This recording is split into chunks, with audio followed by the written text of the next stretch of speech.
नमस्कार, तपाईहरुलाई हार्दिक स्वागत छ। सुन्दर के छ खबर? ठिक छ। हामी कहाँ छौं? अहिले ठ्याक्कै लोकेसन थाहा हैन। कृष्ण मन्दिरको हामीसँग हाम्रो दिवसदै हुनुहुन्छ। हामी कहाँ छौं, के कारणले छौं, स्पष्ट पारिदिनुस् हाम्रो जनतालाई। हाम्रो उद्देश्य घुम्न जाने हो। घुमेम। अनि ललितपुरको कृष्ण मन्दिरमा छौँ।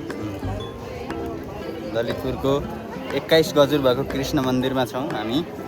यो मन्दिर चाहिँ सिद्धि नरसिंह मल्लले होला होइन भनेपछि जीके किताब नेपाल परीक्षामा हेरेर करेक्सन गर्नु होला। 21 वटा गजुर भएको एकमात्र मन्दिर हो यो। शिखर शैलीमा बनेको मन्दिर पनि हो हैन। शिखर शैली हो। अरु यताउताको चाहिँ प्यागोडा शैलीमा बनेको मन्दिर छन्। यो चाहिँ मेरो जनरल नलेज हो, नेपाल परिचय पढेको कमाल। अरु के भन्न चाहन्छु? अरु सुन्दर चाहिँ पहिलोचोटि हो काठमाडौँमा। के छ यिनीको? काठमाडौँ त होइन, यो त ललितपुर हो।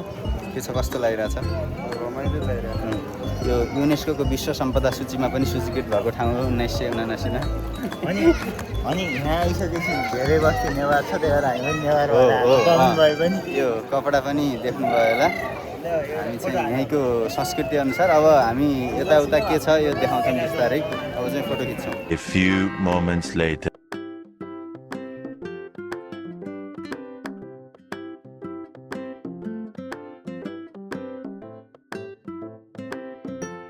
अब हामी यहाँबाट घुमेर बिस्तारै फिर्ता हुने कार्यक्रमतर्फ अगाडि बढ्दैछौँ। अब अर्को डेस्टिनेसनमा गएर भेटौँ ल भाइ। हाम्रो यात्रा निरन्तर जारी छ। हामी हिँड्नलाई हिँडिरहौँ।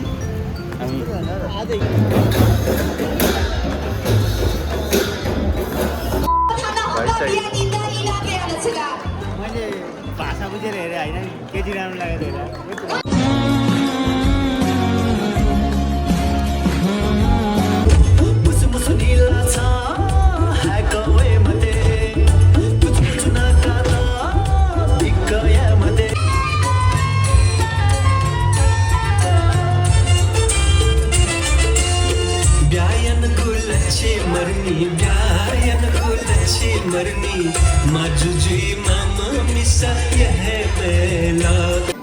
हाम्रो ड्रेस मात्रै सेम हो, भाषा त जिरो।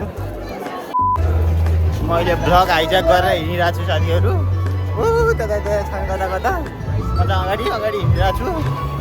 आज मोमोको बास्ना आएर एक्कासी बाहुन भएर मोमोको बास्ना आउँछ यार मलाई यार। न्यु रोडमा कन्सर्ट हेर्दै हिँडेको छु म, कन्सर्ट।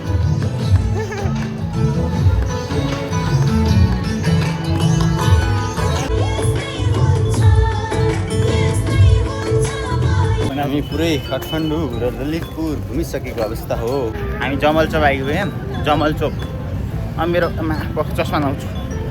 मेरो कोठामा पुग्नु लाइमा अब यस्तरी लुकुर हिँड्यौँ। यहाँ पनि रहेछ हामीले लगाएको जस्तै कपडा। अनि त्यहाँबाट डुल्न सामान डुल्यो आज के है।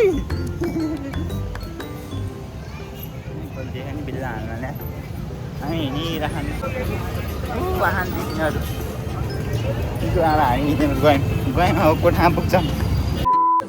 यसलाई भन्छन् नेपाल सरकारको जीवनमा अनुभूत गर्न सक्ने खालको विकास, सुशासन र सामाजिक न्याय कायम गर्ने भनेर। अलि धेरै ठाउँमा राख्नु पर्यो मेरो भिडियो, अलि राम्रोसँग हेर्नु सक्नु।